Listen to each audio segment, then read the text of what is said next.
Voilà, dans la suite de ce que je disais, je précise vraiment que la personne en question, quelqu'un que j'ai toujours trouvé très gentil, adorable et je parlais avant d'une ex-collègue qui avait la même baladeuse, mais c'était surtout aussi quelqu'un qui me parlait plus que les autres.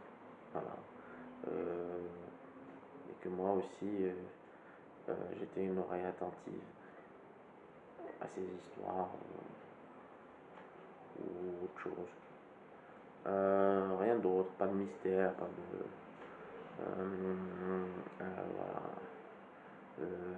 Mon pays c'était l'Algérie, que le sien c'est l'Italie, la banlieue de Rome, la banlieue sud de Rome.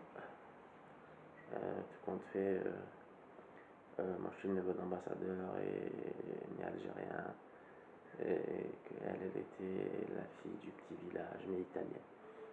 Voilà. Donc c'est un peu pas une histoire d'amour, je pense pas. Moi de mon côté, ou du moins j'ai commencé Starbucks en 2003, en juin. J'avais 4 ans, j'en suis sorti en 2007. J'en avais 28.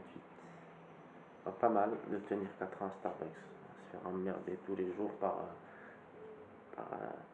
ce qu'est travailler à Starbucks sous certaines conditions. Et qu'elle aussi, en fait, elle a fait 2004-2007. Je te dis, peut-être plus maintenant. Toujours à Londres, je veux dire. Mais je, il ne s'agit pas d'accuser c'est juste que certaines choses te rattrapent, surtout quand, à partir d'un certain moment, les liens de cause à effet dans ta vie de tous les jours font que tout le monde te parle de ça et te dit c'est à partir de là que tu comprendras que peut-être certains ne sont pas aussi méchants et que certains gentils, il y en a sont peut-être un peu impliqués avec des choses bizarroïdes. Je sais que j'ai l'air un peu bizarre à dire ça, mais en fait, je suis en Algérie. Voilà. L'Algérie de 2019. Nous sommes le 19 mai 2019. Donc, Hirak, Bouteflika, les élections hypothétiques, une mère un peu fatiguée, juste de l'autre côté qui a ses points positifs et ses points négatifs, mais qu'à partir du moment où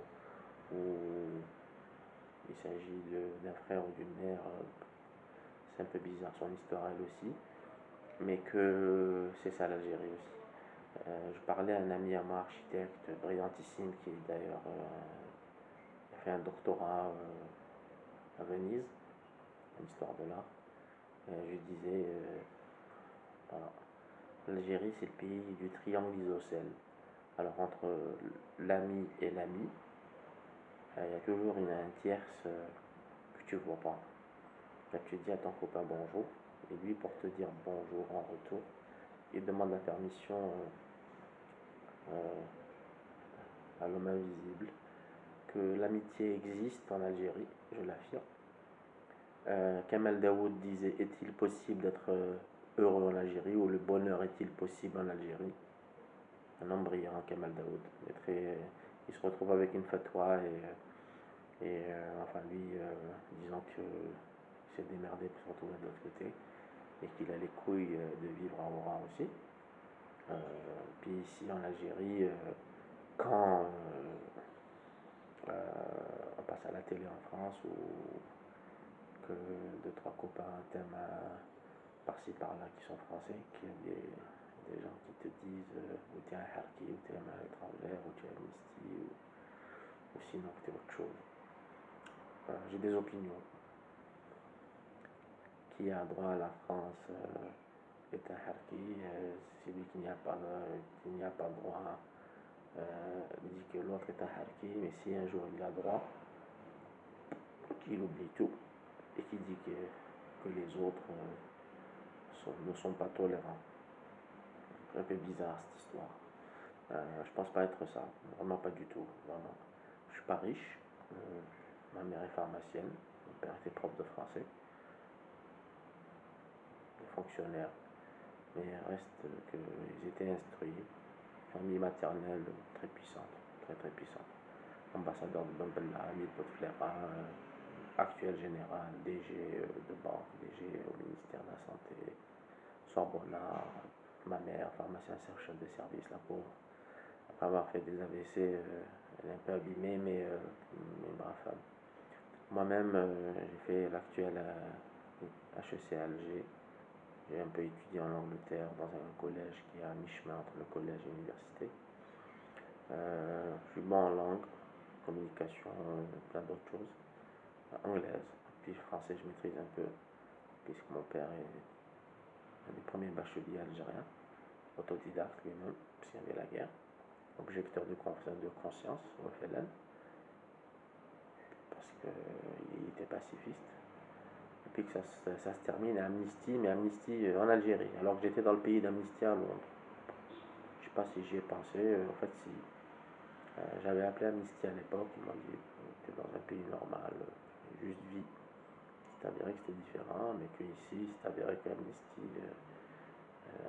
est une ONG très complexe, au fonctionnement très complexe, mais quand on y est, qu'on comprend que, en fait, c'est la plus grande ONG au monde, mais que l'Algérie a tellement muté avec le monde arabe et le monde musulman que, puis dans d'autres pays comme en Turquie, la Taner là qui se retrouve en prison. Avant, tu envoies un email à Amnesty quand t'emmerdes pas, que maintenant, on t'envoie un email à Amnesty, et ben, quand on te dit, voilà, que Amnesty vienne un peu rechigner, qu'on veut le conflit. En fait, les pays du tiers-monde, enfin l'ex